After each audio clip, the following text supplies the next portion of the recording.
Right, but you have to kind of color code it so that you don't pick up one from last year. 5 years ago. Pretty good way to find it. It's amazing, actually, it's amazing, where you may have been starting to keep these stuff, you know. It's that humorous, we think that we famous and somebody will want to, read this for Never. They're going to be published. I always, when I'm preaching, in another church or any church, I try to grab the sermon and take it with me for fear somebody's going to find heresy. Copyright. that long time ago, Yeah. you know? 90s. Yeah, you have a long library. You could do a blog, you could have Places all over the United States. Yeah.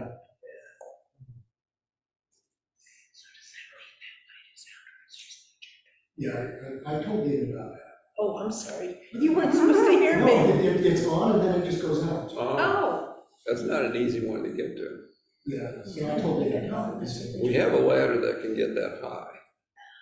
As long as you got somebody else holding it at the And it bottom. leans against the wall? Yeah. Yeah, it leans against the wall. We do have a long So we ladder have 2 marks up there. out in the garbage area. Do you move the piano? I hate that. You'd have to. I would think you would want to do that, yeah. Then it won't be in tune, that won't be good. I was telling Gary, we walked the whole church on Friday morning. We only found one leak right at the beginning of the tunnel. And I'm almost convinced that the flat roof that's outside apparently has 7 or 8 holes in it. And so we'll get an estimate next week to fix that. But I was pleased that we only found one leak. Especially during the rain. Yeah, as much That as was we this had. was the real challenge. Yeah. Yeah, if it was gonna happen, this would have been it. Although we've had worse rains, because this one was at least gentle. The worst rain we had was last summer. It just came down in sheets. It didn't last long, but when it comes down like that, it's looking for leaks. It wasn't gentle at my house, oh baby, we had. You had the You had the big- yeah. Yeah, you had the big You had the ones. bigger hail. Where was We that, had Lane? Where do you these. live? Well, kind of Kansas. Smoky Hill and Tower, more or less. Oh, right, yes. Yeah, it does get worse as it's moving east. Yeah. How did the detention pond out here do? I didn't see how much water was in there after that car went in there. Yeah, I remember. If you didn't know, we had a car actually tried to In the front yard. run into the church. It came across in front where you enter into the church and went down into the drainage, went up the next hill and stopped at a bush. Yeah. Close to the church. And then he Yeah, just backed, right here. then he backed down and then he gunned it to get out of there. And we think he flew off Off the wall. off the wall because there's no damage to the wall. Yeah, I did it. Very When was strange, this? very strange. Yeah, Just recently? this was about a A week week ago. ago. Yeah, Supernatural. yeah, Wow, yeah. I'd like to see a video of that. Yeah. Yeah, unfortunately, we didn't have a Yeah, camera on right that there, side. yeah. We have it on the other side. There's one going in very quick. Don't wanna miss this. Hey, if that Yeah. only happens once every 40 years, we're okay. Yeah. But there is a door to the entry there, so this would be. Yeah, that would be a good idea. right. You're right. What direction was he coming? We think he West. was coming He was down going from, west. from the east to the west. Yeah. Down Dry Creek. Yes. I think yes. he had to have been drunk.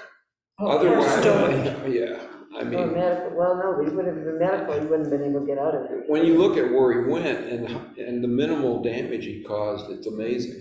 Because he could have caused a lot of damage. He dropped his oil pan. Yeah. So how do you know those things? Because Oh, like. you can see the- You can see the tire marks. Marks, yeah. And he did drop his pan. So I think we knew it was a Honda certain years, and David McLaury was gonna go ahead and report it to the police just so they knew about it. But, I mean, I'm. He's lucky he's alive, whoever he is. Yeah, Or and I'm she. absolutely Yeah, amazed right. there wasn't more damage, because he could have taken out the sign out front and everything that's out You should there. probably say they, because it could be a he or a she. You're right. Or One who doesn't transgender. identify. I'm sorry. Or. Yeah. Come on, sir. All right. All right. Well, as you probably know, Deacon Nadine is in Spain, so I'm flying solo today and Spain? next Sunday, yeah. Whoa. Yes, yeah, so she'll come back with all sorts of stories. Yeah. Yeah, and then she has the last one on Memorial Day. So today's discussion is kind of a bridge between the obstacles of joy and then the 8 pillars of joy. So we're going to be covering both subjects there. And so we were reading from page 145 into the next section of the book, the 8 pillars of joy, and we'll cover the first one up to 2001. And then next week, it will be about another 50 pages. That will be in the weekly bulletin. So the obstacles of joy that we have yet to consider are the suffering and adversity, illness and fear of death. And then we go into that special moment, if you saw the video, the meditation. We went into the Dalai Lama's meditation meeting. And then we'll wrap up today with the first of the 8 pillars of joy, which is perspective and reframing. And what you'll notice too, I think, is how the obstacles of joy are correlated with the 8 pillars of joy, because it's part of maintaining joy, capturing it is understanding what are some of the impediments to it. So starting with suffering and adversity, let's start with page 146. So let's turn the page there. And the context for the first question here comes from halfway down the page, where the Dalai Lama says, many people think of suffering as a problem. Actually, it is an opportunity destiny has given to you. In spite of difficulties and suffering, you can remain firm and maintain your composure.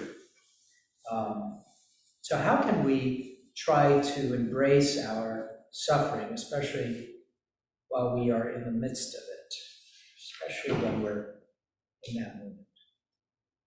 How can we embrace the suffering? It sounds counterintuitive, doesn't it? An oxymoron. The joy of suffering.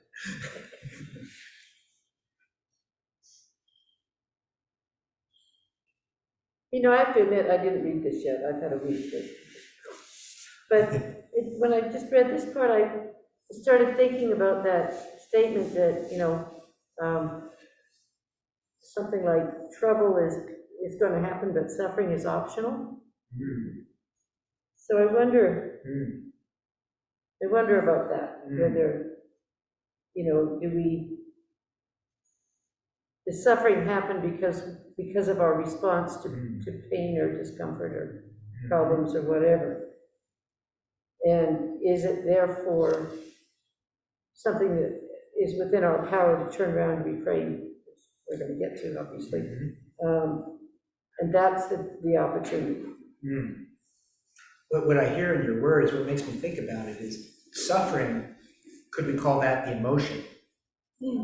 And the trouble is the catalyst, the event. Events happen, stuff happens. And how we deal with it, that's what you're saying, is how we deal with it, is the suffering. And we can choose whether to suffer or not. It's hard to do that, though, I think.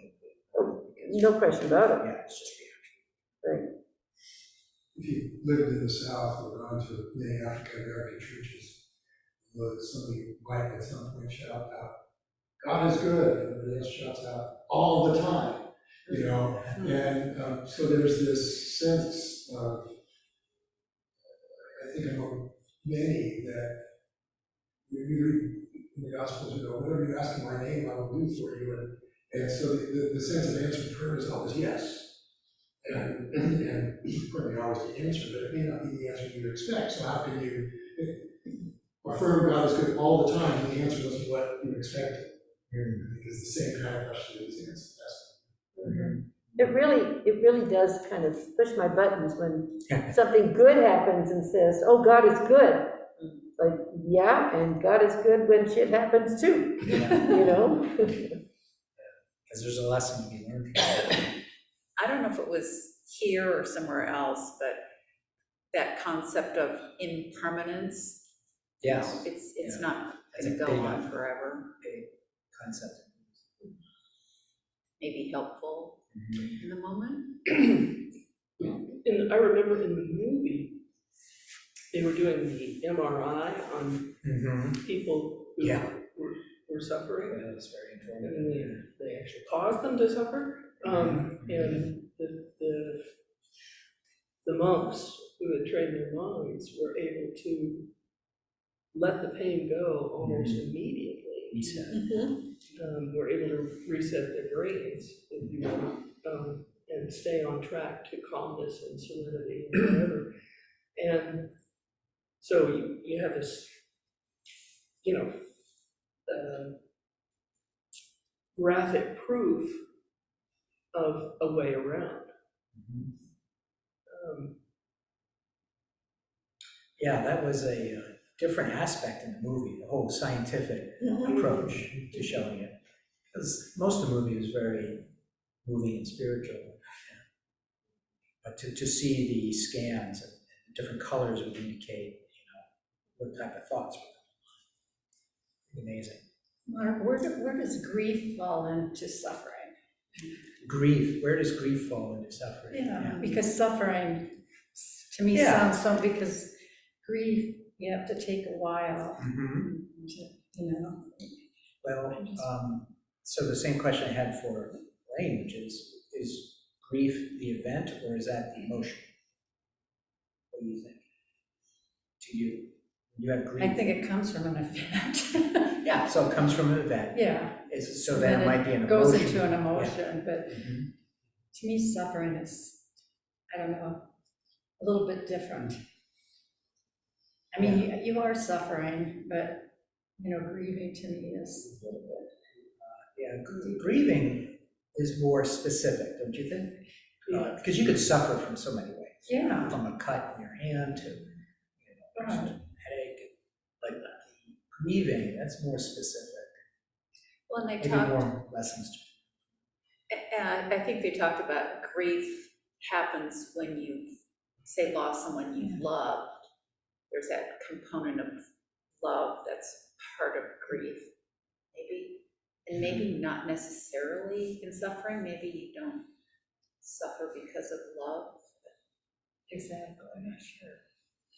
Well, and going back to the question, how can we try to embrace suffering? Let's replace that with grief now. How can we try to embrace our grief, especially while we are in the midst of it? That was it last week, Jim, you and I were talking about our children dying. So, but we wouldn't have that grief unless we really loved our children. Exactly. And so, For me personally, when I've been suffering, generally, I can't remember having joy. Now, 5 years later, looking back at all of that and so forth, I could have joy because I could see, okay, that was part of my life, here's where I went and so forth. And I could say, okay, I can understand it. But boy, when you're in the middle of it, I don't think I've experienced joy when I've been in the middle of real suffering. when I was giving the eulogy for Morgan, the point where I kind of got choked up was thinking about the happy times I had. Oh, yes. Specifics. Yeah. So the joy, I think, in hindsight, looking back at that moment, the joy came from shared experience that was very positive. When I was giving the eulogy for Thomas, 3 kids from his Boy Scout troop had shown up, which was real special. Now realize they're all 50 years old now. And I'm remembering when they were 15 When they or are 16. little boys. And I went to say that, and I literally couldn't say it because I was so emotional. Does he talk about anything, I'm just trying to remember, about the difference between the moment, I mean, when the moment, I don't call it suffering, but the moment of pain. And I mean, when you are in excruciating pain, I mean, that it just sort of takes over. Because, Blinding. whatever it is, whether it's a broken hip or something else, and where does the cessation of pain factor into the process between an event and suffering? And maybe some things like grief, the pain or the shock is going to vary depending on the person and, all that kind of stuff. And it's when that shock wears off, do you enter into what he's talking about here, or you wallow in suffering. But I think, I'm just wondering if he addresses the issue of the shock, the very shock of the occurrence itself, which you can't always say, this doesn't hurt. At the very beginning, in the prologue, he makes a point of that things like, talk about pain, you have no control over it. When you stub your toe, it hurts, that's the pain. And that's the event, that's the now. And then what comes later is, pain goes away, and you can think back on it. It isn't like grief, emotion. I think the pain would be loss. Maybe the grief is the emotion, not to try to parse words too much, but just trying to understand. I think one of the things that Mary and I know that we do with when it comes to pastoral care is you have to be attentive to the fact that nobody deals with death, for example, in the same way. The grief takes on its own life in different ways. So at what point does that event stop? And then the response begin? I guess that's the question. Because it seems like in this passage you just read, it's kind of, well,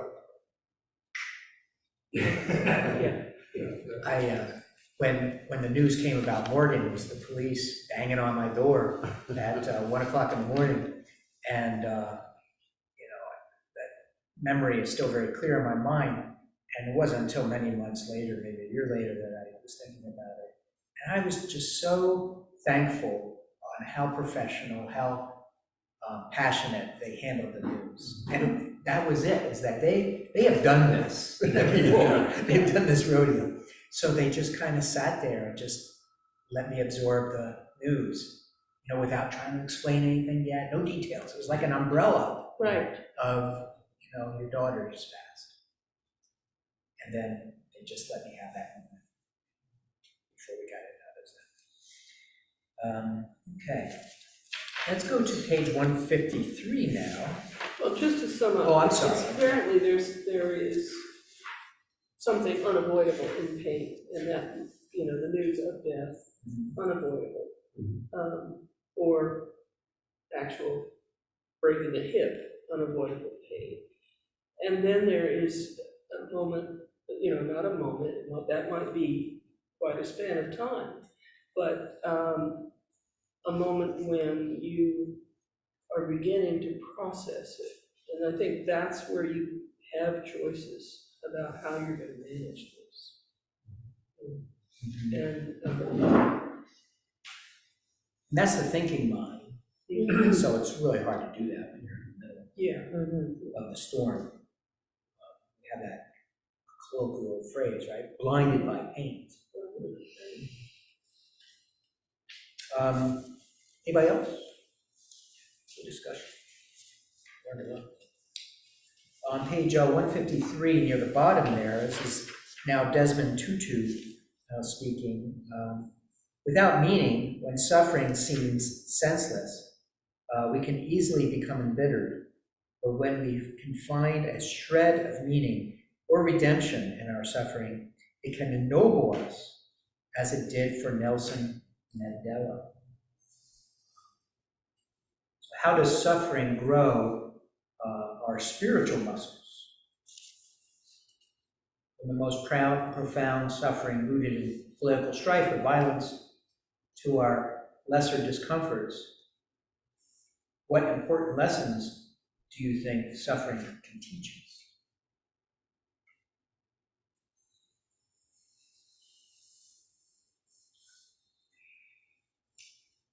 I don't know that, the moment of pain teaches you much of anything, other than just really maybe learn to wait. Trust that it's imperfect. It's what you do with it afterwards that makes a huge difference.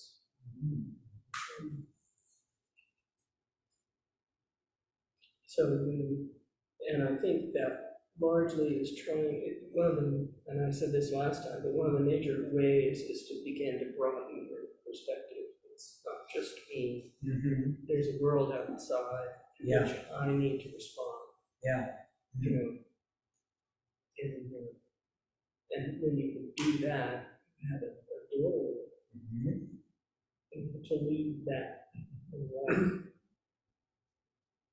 Yeah, that's that first pillar. We'll talk more about that, how to broaden your perspective, reframe the situation. Yeah, Mary, go ahead. I just had the idea of there's a world out there. And as I was reading this, it's like, so when you're suffering, one of the things you're coached is that, well, there's people experiencing pain out there, but don't minimize your own pain. And so that's sort of a roadblock for me, is this,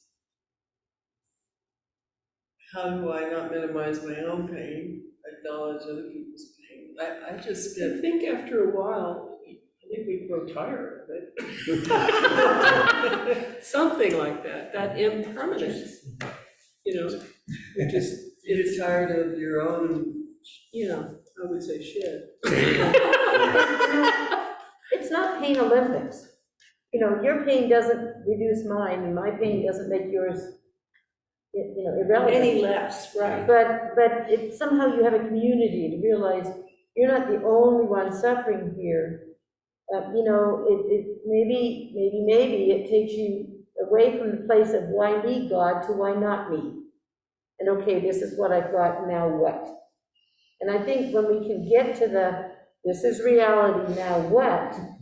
Then maybe that's the first step out of suffering. And, maybe that's the reframing piece.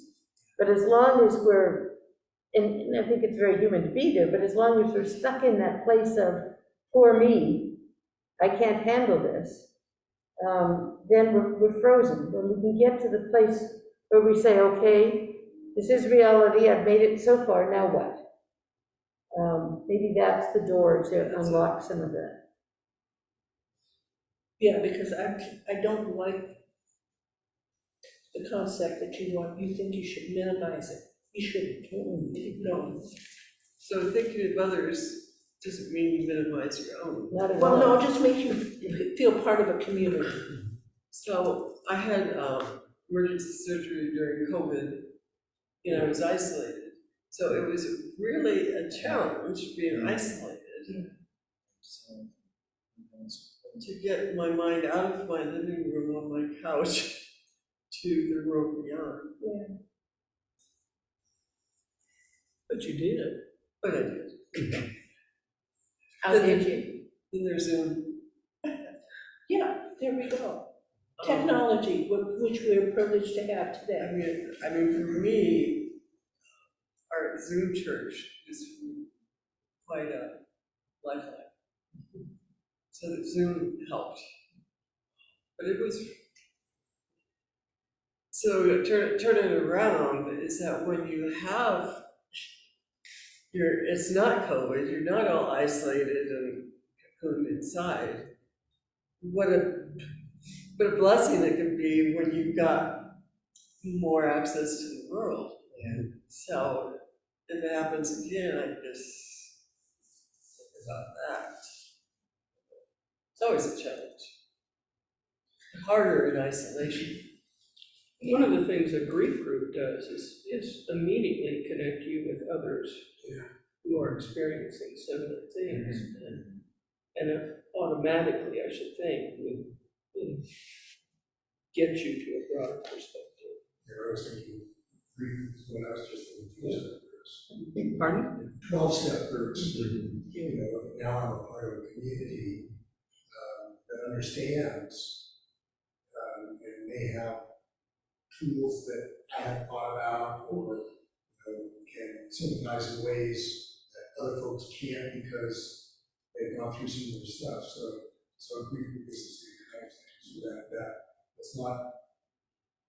Yeah, it's not a limit, it's not a zero-sum game, there's so so much suffering in the world, and I happen to have 99% of it right now. You know, doesn't work out.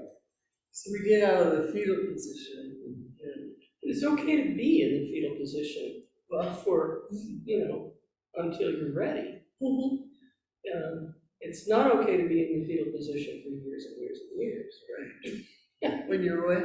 Not in the fetal position for years and years and years. It's just exhausting. It's just exhausting. That was in your homily. That rang like a bell when one of your students said to you that hatred is just exhausting. Yeah, being angry is Being exhausting. angry. Yeah, that was one of the students in one of the seminaries. I don't know.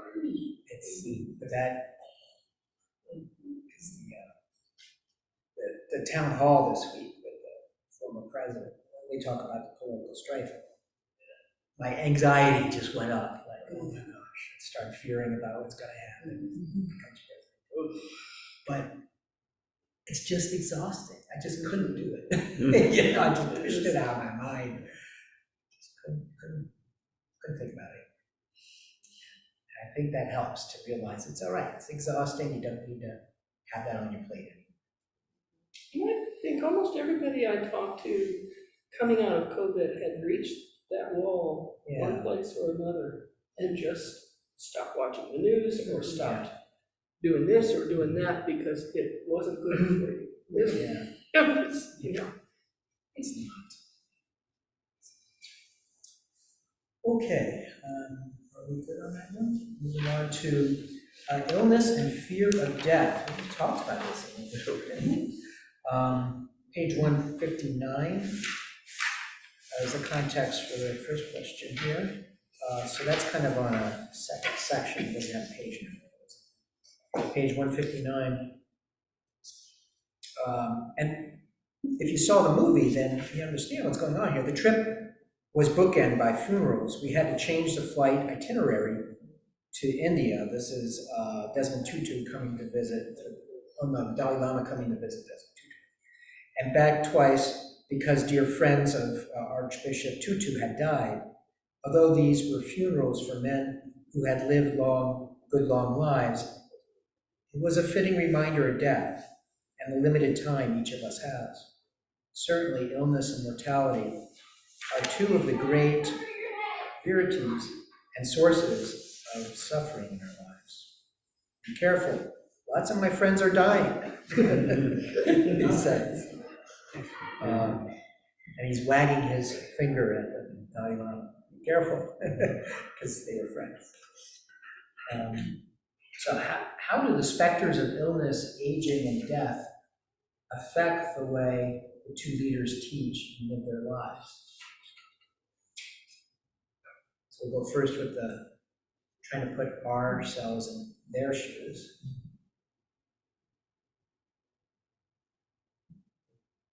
Desmond Tutu that was suffering from bouts with cancer, so he was like on death's door. well, it certainly didn't stop him from doing anything. I mean, he flew to India.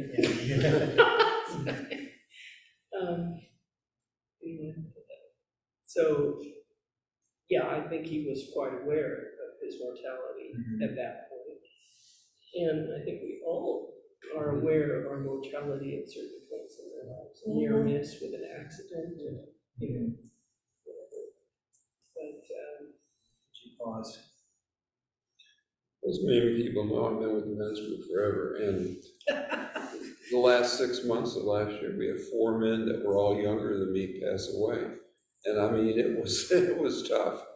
It really was tough, because a lot of those guys, you've known them for a long time, and it makes you stop and think. what does this all mean? I remember my father lived to be 98, and there was a period around 90 where he was attending like 3 funerals a week at his church. And I couldn't figure out how he did it. I think I'm beginning to understand. We've had too many funerals in this church in the last 2 years. Right. I mean, we really have. and not because of COVID. Or maybe. But, yeah, And different ages too, so it's not just the graying of the Yeah. parish. Just teaches us to live every day and be thankful. Well, there's a certain amount of joy in that, because you get to see people you haven't seen in a long time. They've gone to other churches and come back. yeah. Gives me a sense that this too will pass. Yeah. And And the other two. We too will pass. That's what I was thinking, I too. And yet also to hang on to today, because today is what we have. So don't put off Yeah. things that are important.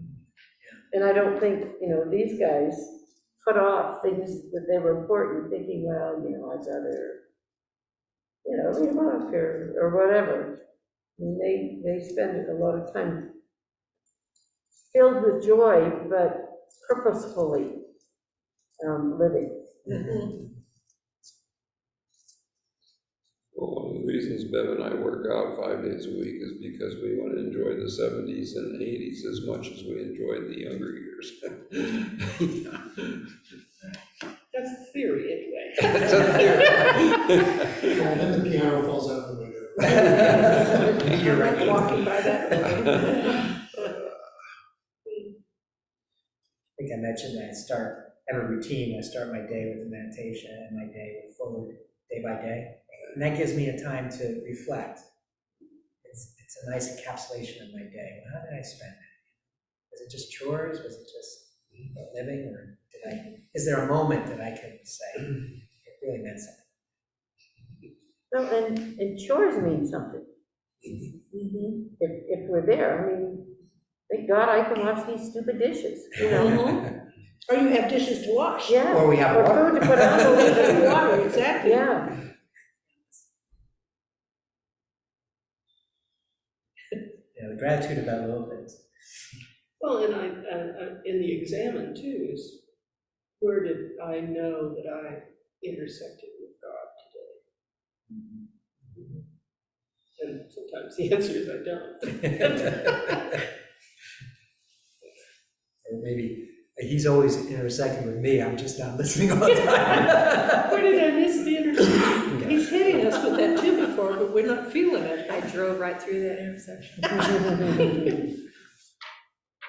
I think meditation really helps out. I stopped it. I took a long time ago when Father Craig had the class here. I took it, and it really does, center you for the day. And so I started doing that again. One day I didn't have time, so I did it before bed. Doesn't work. Doesn't make you go to sleep right away. But I mean, doing it in the morning is wonderful. And Yeah. And that routine's personal. I have to do it before I do anything else in the day. yeah, before, So, yeah. yeah, exactly. Just stay in bed. And it gives you such peace, I Yeah. think, when you meditate before the day starts. I've got to tell you a funny story. I actually talked to Father Craig this week for a reason, and I called him up, and as many of you remember, there was a big Jesus rug that used to hang in the Before parish they shop. did the renovation. Oh, really? And I It said, was a Father, hooked rug. It Yeah. was one of a kind. Yeah. Actually, one of two. and I said, Father Craig, there's a rumor in the church that you have the hooked rug in your garage. And he just started laughing. Yeah. He said, I don't think so. He said, I'm not sure where it went, but I think Pumpkin Patch may have helped it on its way out. Great cleanup, right? Yeah, well, it was big up there and it was taking up a lot of room, so the Pumpkin Patch wanted to put their stuff up there, and so the rug went. Which was a shame, because the rug had a real, It was beautiful. it was a good reason for it. It absorbed the sound and it made the sound better in the parish house, so. I'm sorry, I didn't mean that. I just thought it was funny when she said meditation. Or our chat before about our own mortality leads nicely into number 3 if you're following along here. How do you feel about your own mortality? mortality. In context there is a true measure of spiritual development, how one confronts one's own mortality. The best way is one is able to approach death with joy. The next best way is without fear. The third best way is at least not to have regrets. Oh. You get Yeah, it in your mind. mother. Your mother. It's probably gonna happen. Death and taxes, didn't somebody say that? Someone else gonna want. Well, and there are three outcomes there, it's death with joy, death without fear, and death without regrets. I'm aiming for without fear, I'm not gonna go happily into that dark. Yeah, I'm not gonna go into that. That's, yeah, I don't see how that can happen. Is Well, it without death fear. or the process? Well, you're hoping, The process is when you're thinking about it, yeah. I don't know, after I retired, I spent, I think about 3 years thinking about death, about every, third day. Like, is this it? You know? Is that all there is? But your daddy lived so long, come on. Well, I don't think I'm gonna make it as far as he did, but I spent a good deal, it came up 3 or 4 times a day for a while, and I finally got used to it, and now I'm bored with the topic. I always remember the story, I had a foreman out in Bakersfield when I was there, and he'd worked 40 years. And I mean, he worked extra hours and everything, and he was so looking forward to retirement. And finally, he retired, and like 3 months later, he died. And what had happened is his routine, 40 years, he had done the same thing, and all of a sudden, he didn't have to do it anymore, and he was lost. He didn't have another thing to go to. Right, yeah. And I think, no offense, but I think women have community whether they're working or not. A lot of men's only community is their job.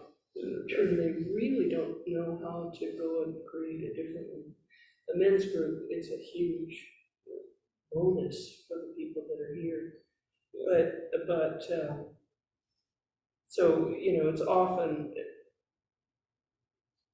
often, and it's certainly true for me, but often that the wife is thinking, well, let's get together with people, let's have people over for dinner, let's, things to do, there are people to see, go see, visit, that kind of thing. But, I think it's just a truism himself. Right. My biggest concern when Jim retired is because he didn't have any hobbies. I'm thinking, okay, how is this gonna destroy my life? Because, I'm the sower, I'm the gardener. But I mean, he found his place almost immediately in the church and all these other, the diocese and the camp, and he found his place right away. A lot of guys can't do that. I'm grateful. I'm Right. grateful for how you've chosen your post-retirement Yeah, path. And he loves it, it's his passion. yeah. Yeah. But it's also quite true that, those of us who are retired could keel over tomorrow, and Right. actually it wouldn't make a whole lot of difference to the world. Oh, it would to me. Well, I'm just saying, in fact, Well, it was kind of, impermanence, the world will go on. it was kind of like when Gary asked me to be the senior warden, a part of me is going, yes, I still want to be active, and part of me is going, you gotta be kidding. Yeah. My husband's father died at 49. When Harry reached 50, he felt like he made it. Yeah, me His too. whole world changed. Yeah. I did that my next year. Well, both my parents lived into their 90s, and I intend to live to 100. Oh, okay. And the thing I had to come with the realization in that is that there was the possibility we would outlive both of our children. And We still believe it. so, And back to his parents, His mother's goal was to outlive by age her husband, who had passed away at 92, and she made it by like, what, 4 or 5 more months? Tough to have a goal. That's the ultimate bucket list. You know, what's the last? Without fear, how Totally. bold is Well, I have a question. So why are we afraid of dying? Well, of course, I went to visit my mother, almost 104, and she doesn't want to live. And mentally, she's not of sound mind or body, and it's really rough. And she suffers, but if she, we won't go into the compassion for others. But she's afraid of dying, which outweighs her not wanting to live. So she lives. not a happy place. So living is awful. She doesn't want to die. Yeah, it's a weird cognitive dissonance, because her emotions, what I'm hearing is her emotions say, I'm done, I'm exhausted, Yeah. I've had it. But the native instinct we have for survival is still, and you can't be done. Sometimes it's more than that, it's bad teaching. You know, that God would punish you for the eternity, or, Oh, Well, what did the Episcopal Church teach before 1970? I don't know where you were. Pardon? Depends on where you work. California. I'm just thinking my mother in the Episcopal Church in San Francisco. And so it's. Shouldn't have happened, but it probably did. I had recently, in the last 6 months, 6 months ago, one of my mother's best friends was in hospice, virtually paralyzed, couldn't talk, was, just barely there, but would not die. And I finally, but the daughter, who was my contemporary, said, is there any chance that she's afraid? Could this be going on? And since she wasn't at all religious, it just didn't compute for a while. And finally, we went in and did a kind of a form of evening prayer with her, just reading from the Bible about, how welcome you will be. I anointed her and reminded her that she was baptized and was Christ's own forever. She died 18 hours later. Beautiful. Yeah, my mother suffered a stroke right at the end, and everybody said, within 2 or 3 days she'll be gone. And finally, at 7 days, I can remember she's still alive, and I just whispered into her, Mom, it's okay, you can let go. And she died the next day.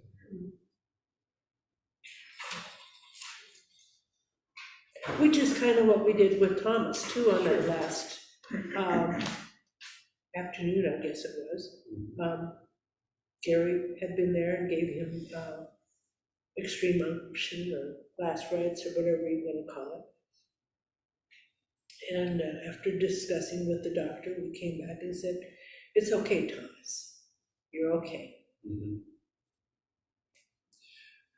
And our daughter had not the relationship she wanted to have with him at the end. And so it was really important for her to be there and hold his hand when he died.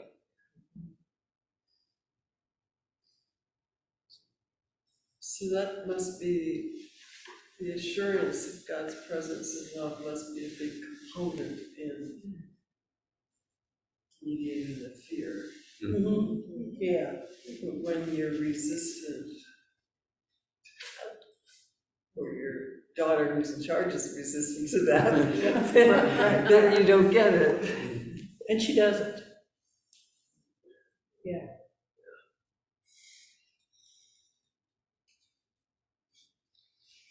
Anyway, so Okay, there's, so much there are all for kinds death. of ways. Yeah. I don't think anyone in this room would fear God. in Delhi. I just don't think so.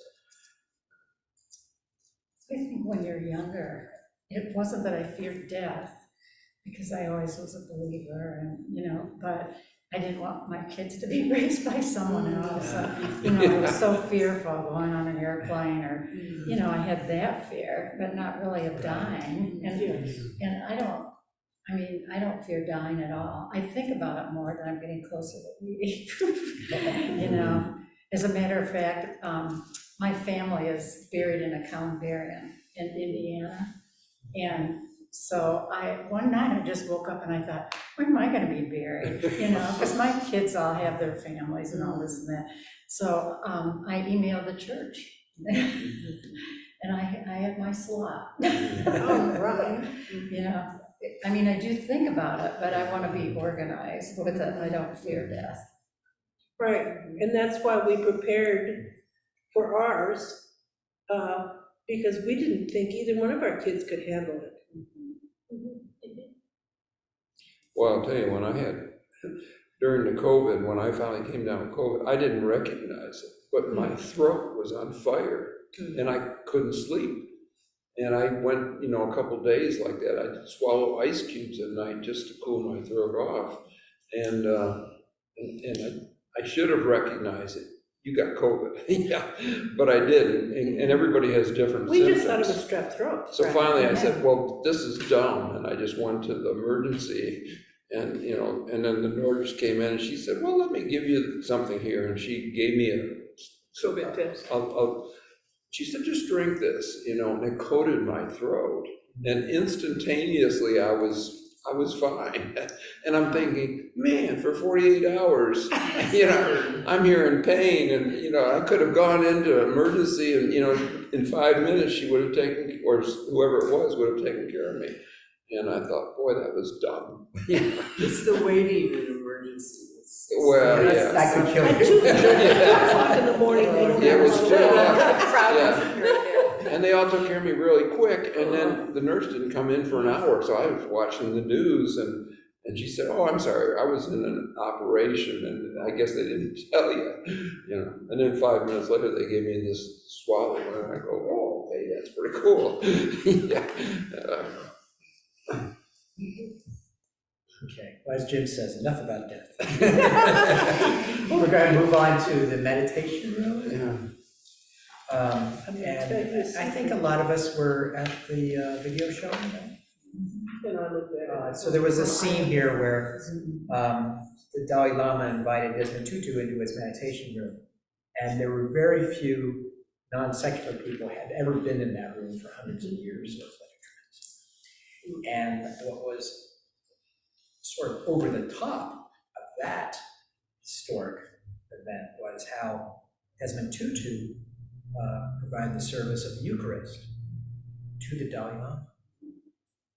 And so all sorts of red lines were crossed, Beautiful. both in theology and then the distinction of the wine with the little pinky. That's not allowed in the. He's not supposed to. Right, drink he's not wine. supposed to. It's alcohol. Yeah, and, No, I mean, and no, Buddhists he's don't not believe in supposed- God anyway. He's not supposed to receive the Eucharist. Right. Yeah, He did. well, He dipped But his. He that's, dipped his finger. that's Catholic with But a he capital C. ate He Part ate- of the bread. Yeah.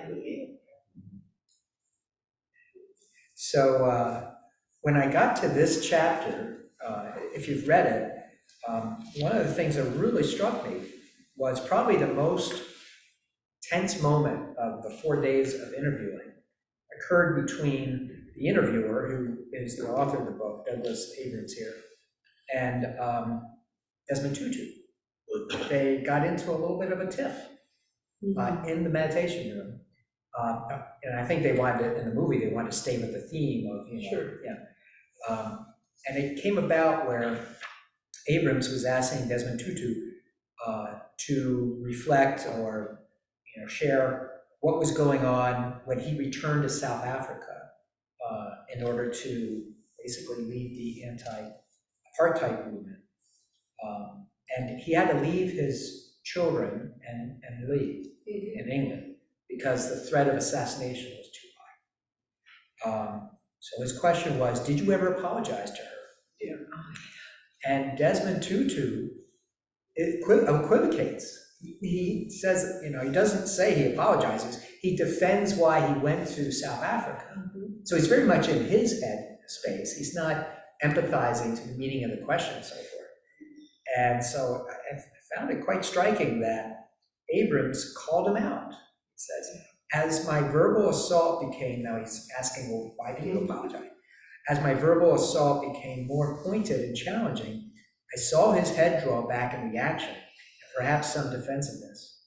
Most of us might have argued more adamantly or attacked back in such a disagreement.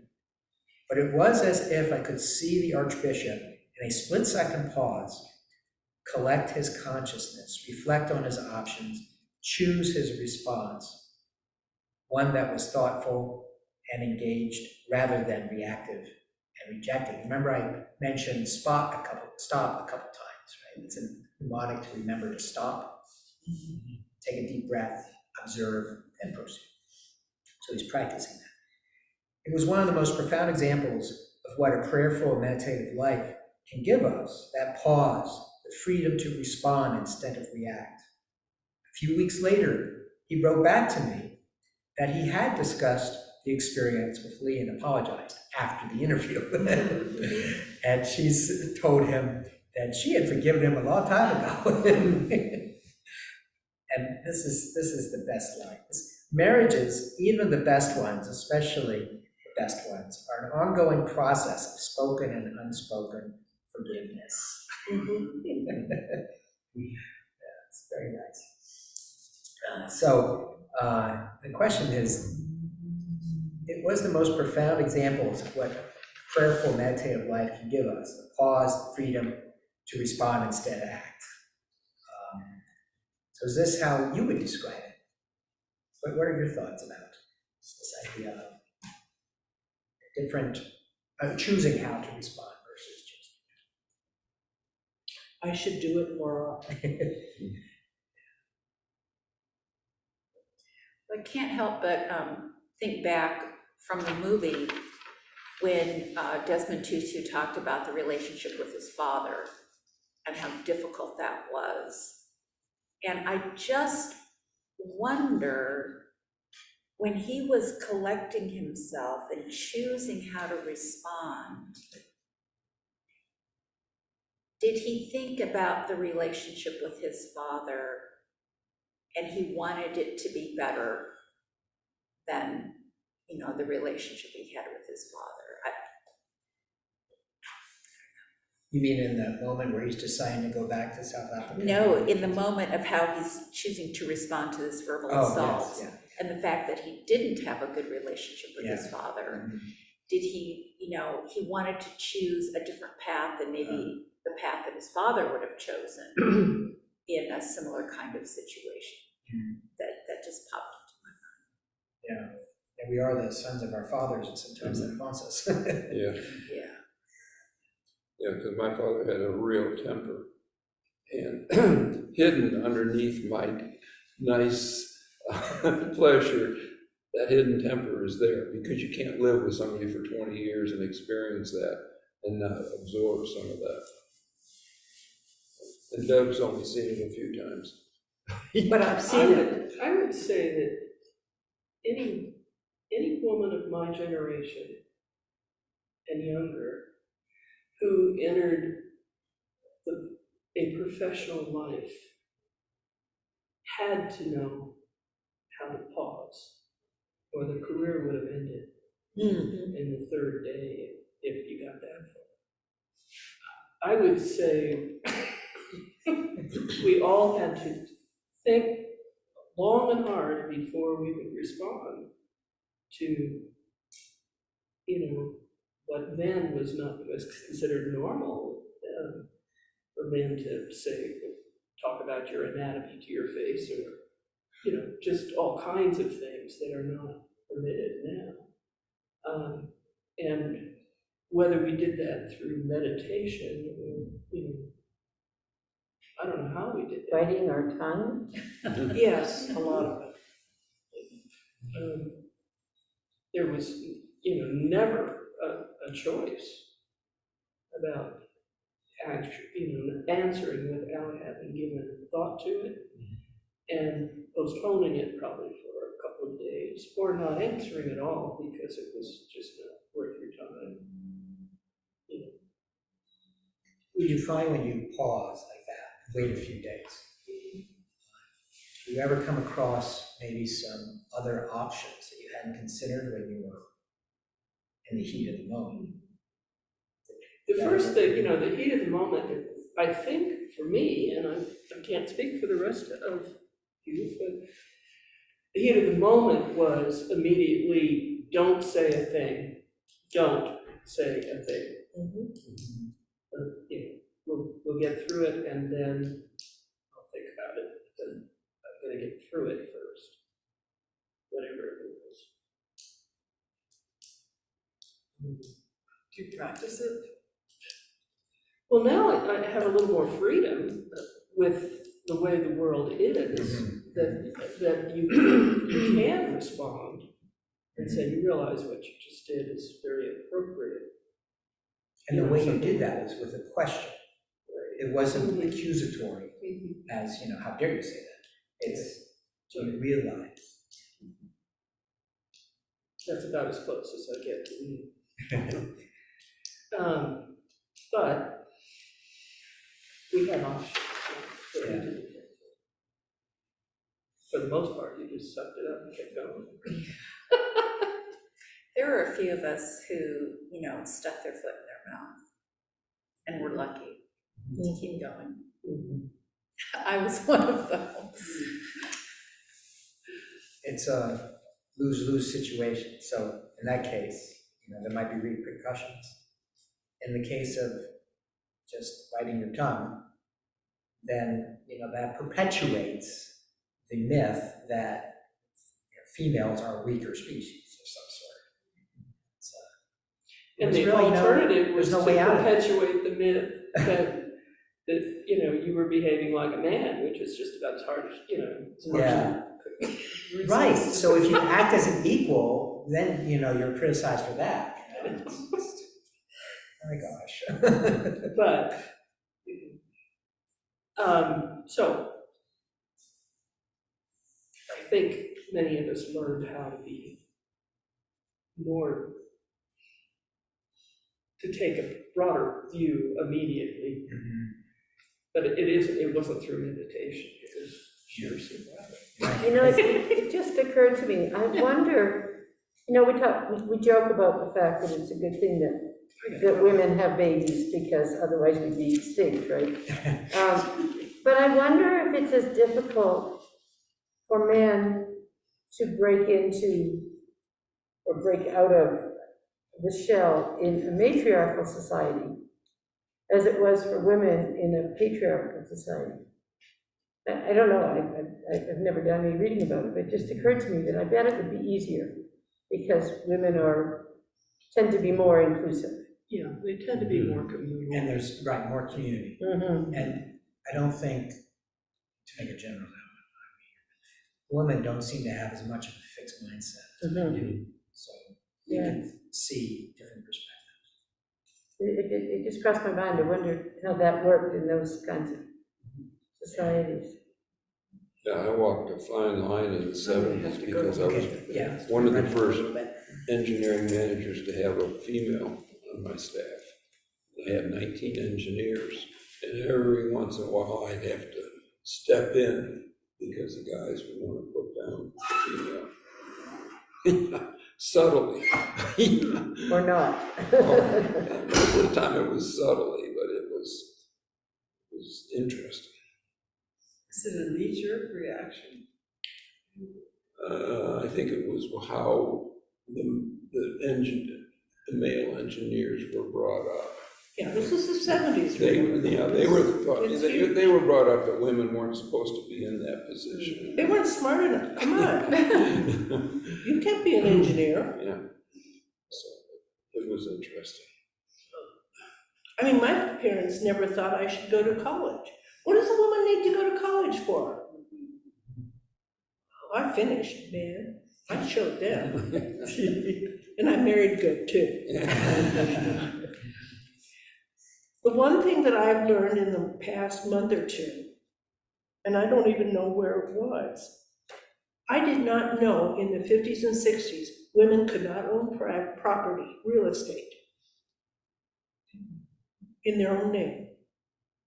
To buy, go to this, you had to have a cosigner, a male cosigner.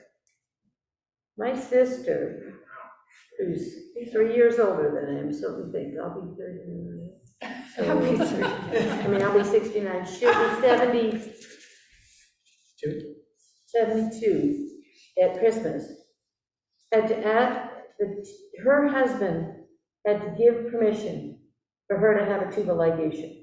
Wow. No, mine didn't, but hers did. Yeah, What state did she? She was in Alberta, Canada, Oh, And were you that's kind of in conservative. British Columbia? and I was in British Columbia. Yeah.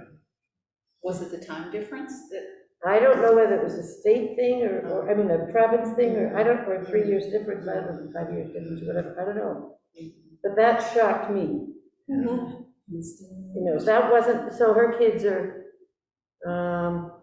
40-ish, so 42 years ago maybe. You know, I mean, it's unbelievable to me.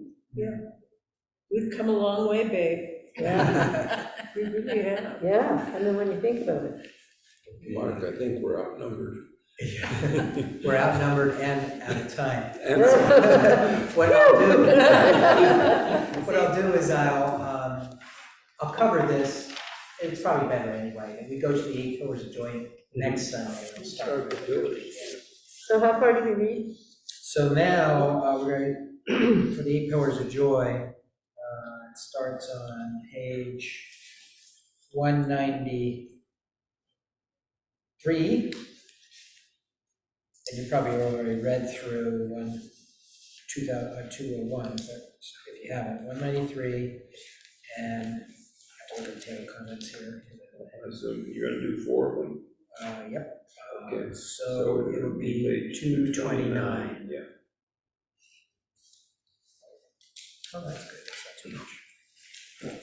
Mark, I won't be here next week. Would you believe I have 3 grandchildren graduating next week? Oh, Oh, wow. Isn't that Well, exciting? one's twins, Oh, okay.